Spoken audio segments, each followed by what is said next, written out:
Rain came down in sheets, hammering the tin roof of the small wooden house that stood alone on the outskirts of Millersville. Inside, the crackle of the fireplace was the only sound cutting through the storm. Jake Turner stood by the window, one hand holding back the curtain as lightning lit up the night sky. His daughter, Lily, clung to his leg, her big brown eyes wide with worry. "Daddy, what was that?" she whispered. "Just thunder, sweetheart," he said softly, brushing a strand of hair from her forehead. "Nothing to be scared of." He was about to lead her back toward the couch when a faint knock echoed through the house, so soft, he almost thought he imagined it. But then it came again, louder this time. Jake frowned. No one ever came out here, especially not in a storm like this.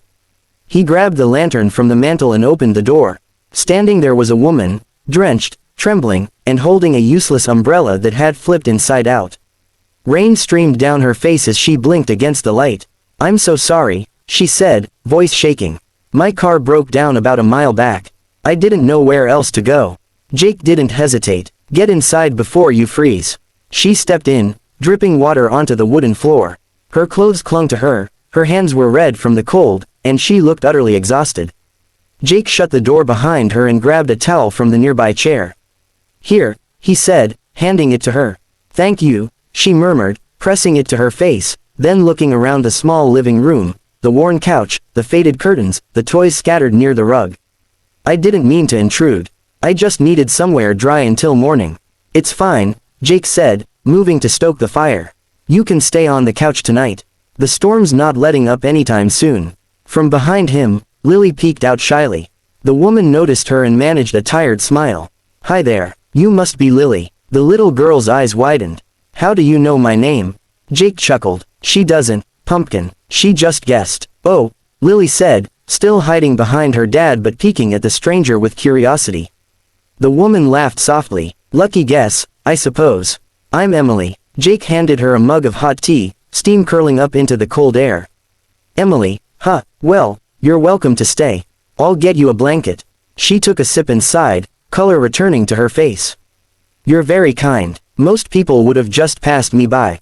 I've been in your shoes before," Jake said quietly, spreading a blanket over the couch. "Sometimes all a person needs is a place to breathe." Emily studied him as he moved about the room, steady, capable, his voice calm but edged with weariness. The kind of man who'd seen too many storms and learned to keep standing through every one of them. When Lily finally climbed onto her father's lap, fighting sleep, Emily asked softly, "It's just the two of you here?" "Yeah," Jake said. "Her mom passed a few years back. It's been us ever since." Emily's eyes filled with quiet sympathy. "I'm sorry, Jake." He gave a small shrug, eyes fixed on the fire. "We get by. I do odd carpentry jobs, fix things around town. Not much, but it's honest." She nodded, pulling the blanket tighter around her shoulders. "You're doing a good job." "She's happy, that's what matters." Jake smiled faintly, glancing at his daughter now asleep against his chest. "Yeah," he murmured, "she is." Outside, the wind howled across the valley, but inside, warmth began to settle between the three of them. The storm faded to a low whisper as the fire dimmed. Emily lay down on the couch, her eyes heavy, watching Jake and Lily by the hearth until sleep finally claimed her. And as Jake sat there, listening to the steady rhythm of rain, he couldn't shake the feeling that something about this woman, this night, was going to change everything.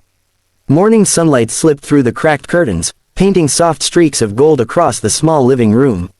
The storm had passed, leaving behind a world that felt washed clean and new. The fire had long burned out, but the faint smell of smoke still lingered in the air. Jake Turner was already in the kitchen, humming softly as he flipped pancakes on an old skillet. The comforting sound of batter sizzling mixed with the low murmur of the radio. He glanced toward the couch where Emily had slept. For a moment, he thought she might have left before dawn, but then he saw her standing by the window, her hair slightly tangled, the morning light catching on her face. She was holding her phone, staring out at the wet fields that glistened under the rising sun. "Morning," Jake said, smiling as he set a stack of pancakes on the table. "Hope you slept better than you looked last night." Emily turned, a small laugh escaping her lips. "I did. That couch might be old, but it's surprisingly comfortable." "Good to know," he said, pouring syrup into a chipped bowl. "Breakfast's ready. Lily'll be up any minute. She smells pancakes from a mile away."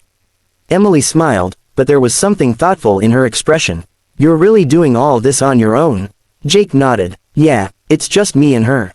Some days are long, but she keeps me going.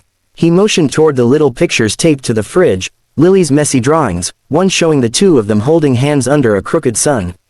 That's the reason I get out of bed every morning. Emily studied the drawing quietly, her eyes soft. Then, as if making up her mind, she took a deep breath and said, Jake, I need to tell you something. He froze mid-step, spatula still in hand. That sounds serious. It is, she admitted, walking closer. I wasn't completely honest with you last night. I told you my car broke down, and that part's true, but I didn't tell you why I was out here. Jake raised an eyebrow but didn't say anything. I work for a nonprofit, she continued. We help veterans, single parents, and families who've had a rough time. I was on my way to meet someone from a nearby town when the storm hit. But when you took me in last night, when I saw how you lived, how much effort you put into making a home for Lily, I realized something. You're exactly the kind of person we're meant to help. He blinked, trying to process her words. Help me, Emily, I think you've got the wrong guy. We're doing fine. She shook her head gently. You're surviving, Jake. That's different from living. Your roof's leaking, your heater's broken, and you've been using an old generator just to keep the lights on. You fix things for everyone else, but no one's been there to fix things for you.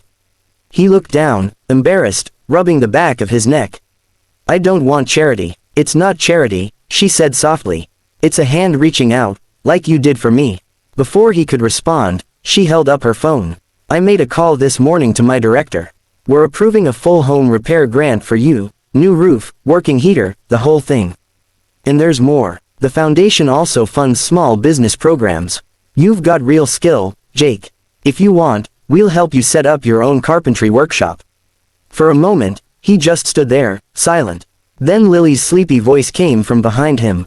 Daddy, what's going on? Jake turned and smiled through the tears that had suddenly blurred his vision.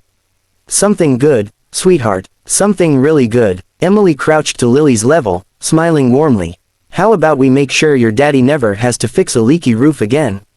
Lily's face lit up. Really, Emily said, grinning. By noon, trucks began arriving, construction crews, volunteers, and a van from the foundation. Jake stood on the porch, dazed, watching people unload tools and materials. Emily stood beside him, hands tucked in her coat pockets. You did all this with one phone call? He asked quietly. She nodded. Sometimes that's all it takes to change someone's life. He looked at her for a long moment, gratitude softening his rough features. I don't know how to thank you. Emily smiled. You already did, Jake. You opened your door when you didn't have to. As Lily chased butterflies across the damp yard and laughter filled the air, Jake felt something he hadn't in years, a weight lifting off his shoulders. Hope. Real, solid hope. He turned to Emily and said quietly, I think the storm brought you here for a reason. She looked at him, her eyes warm. Maybe it brought us both where we needed to be. And standing there under the clear blue sky, Jake realized that sometimes the best things in life don't knock loudly, they whisper, gently, on stormy nights.